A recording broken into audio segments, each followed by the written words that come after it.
Hello everyone, আসসালামু আলাইকুম। কেমন আছেন সবাই? আশা করছি আল্লাহর অশেষ রহমতে সবাই বেশ ভালো আছেন। আমি আলহামদুলিল্লাহ ভালো আছি। সবাইকে ওয়েলকাম করছি টুনাটুনির সংসারে নতুন আরেকটি লাইফস্টাইল ব্লগ ভিডিও দেখার জন্য। আজকে ভিডিওটি শুরু করেছি বেশ সকাল থেকে। আজকে ঘুম থেকে উঠেই দেখি চারিদিকে কুয়াশায় ঘিরে গেছে। পরে চলে যাই একটু ব্যাডমিন্টন খেলতে। এখানে আমি আমার বোনের মেয়ের সাথে একটু ব্যাডমিন্টন খেলে নিলাম। ব্যাডমিন্টন খেলা শেষ করে চলে আসলাম সকালের নাস্তা করার জন্য।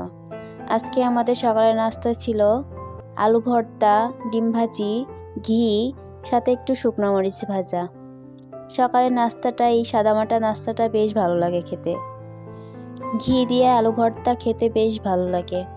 আমার মতন কে কে আছেন যে ঘি দিয়ে আলু ভর্তা খেতে পছন্দ করেন, কমেন্ট করে জানাবেন কিন্তু। সকালে নাস্তা শেষ করেই এখানে চলে আসি। এখানে আমার ফুপি আমাদের বড় আপু যে 2টা নারকেল নিয়ে এসেছিল, সেই নারকেল 2টা একটু কুড়ে নিচ্ছিল। এইগুলো পিঠা বানানোর জন্য আগে থেকে কুড়ে ফ্রিজে রেখে দিব। যেহেতু নারকেল 2টার পানি শুকিয়ে আসছিল, এই জন্য প্রথমেই ভাবলাম নারকেলগুলো একটু কুড়ে ফ্রিজে রেখে দিই, যাতে যখনই দরকার হয় বের করে ইউজ করা যাবে।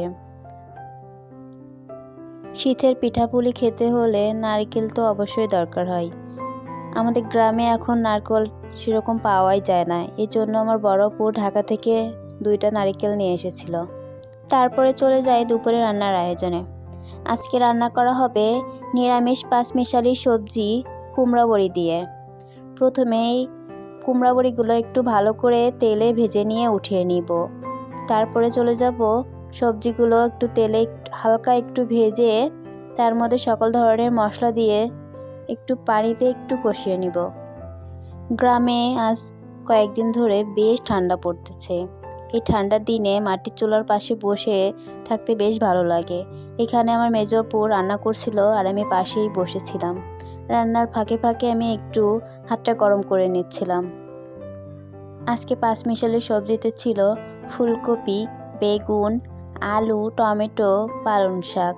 প্রথমেই ফুলকপি, বেগুন, আলুগুলো সকল ধরনের মশলা দিয়ে একটু ভালো করে কষিয়ে নিয়েছিল। তার মধ্যে পালং শাকগুলো দিয়ে আর একটু নেড়ে কষিয়ে এবার ঝোলের পানি দিয়ে দিবে। পরিমাণ মতো ঝোলের পানি দিয়ে এবার ভেজে রাখা কুমড়া বড়িগুলো দিয়ে দিবে। এই নিরামিষ সবজিতে দেওয়ার জন্য আমার আপু প্রথমেই পেঁয়াজ, রসুন ও জিরা একটু ভেজে উঠিয়ে রেখেছিল। সেটা এবার একটু বেটে তারপরে সবজিতে দিয়ে দিবে। এই বাটনাটা দিলে সবজির টেস্টটা দ্বিগুণ বেড়ে যায়। এই যে দেখুন, এবার ওই বাটনাটা আমার আপু তরকারিতে দিয়ে দিবে। বাটনাটা দেওয়ার পরে কিছুক্ষণ জাল করলেই আমাদের সবজিটা রেডি হয়ে যাবে। সবজিটা বেশ টেস্টি হয়েছিল। যেহেতু আমি খাওয়ার পরে ভয়েস দিতেছি, এই জন্য আপনাদেরকে বলতে পারলাম। পাঁচমিশালি সবজির পাশাপাশি ছিল মাছের ঝোল। আজকে আমরা দুপুরে এই পাঁচমিশালি সবজি এবং মাছের ঝোল দিয়েই খেয়ে নিয়েছিলাম। অফ ক্যামেরাতে দুপুরের খাবারটা খেয়ে চলে আসি। এদিকে আমার বোনের মেয়েরা একটু ডান্স করছিল। ওরা সুন্দর করে সেজে শাড়ি পরে একটু ডান্স করছিল। বোনের মেয়েদের ডান্স দেখে চলে যাই আমাদের বাড়ির পাশে। আজকে ছিল কাঁদন খেলার প্রতিযোগিতা। এখানে 2 দল খেলা চলছিল। এক দল ছিল বিবাহিত এবং অবিবাহিত। এই বিবাহিত আর অবিবাহিতদের মধ্যে এই প্রতিযোগিতা চলছিল। এই প্রতিযোগিতায় যে দল হেরে যাবে সেই দল অন্য দলকে রান্না করে খাওয়াবে। এই প্রতিযোগিতা দেখার জন্য গ্রামের সকলে এখানে জড়ো হয়ে দেখছিল। এখানে গ্রামের বেশিরভাগ ছেলে মেয়ে সবাই দাঁড়িয়ে দাঁড়িয়ে প্রতিযোগিতাগুলো দেখছিল। গ্রামের এই ছোট ছোট মুহূর্তগুলো বেশ ভালো লাগে। এই প্রতিযোগিতা চলছিল, পরে আমি চলে গিয়েছিলাম। পরে শুনি যে বিবাহিত দলরা জিতে গিয়েছিল। তারপরে এখানে আমার বড় আপু মেজো আপু মিলে কয়েকটা কবুতরের বাচ্চা কিনে নিয়ে আসে। এই কবুতরের বাচ্চাগুলো আমি ঢাকায় নিয়ে যাব। কবুতরগুলো পরে আমার বড় আপু আর মেজো আপু মিলে ভালো করে ক্লিন করে নিয়েছিল। তারপরে চলে গিয়েছিলাম আমার চাচাতো বোন এখানে কাঁথা সেলাই করছিল সেখানে। ভিডিওর শেষ পর্যায়ে এসে সবাইকে একটা রিকোয়েস্ট করে নিচ্ছি, আমার ভিডিওটি ভালো লেগে থাকলে একটা লাইক দিয়ে ভিডিওটা কন্টিনিউ করবেন।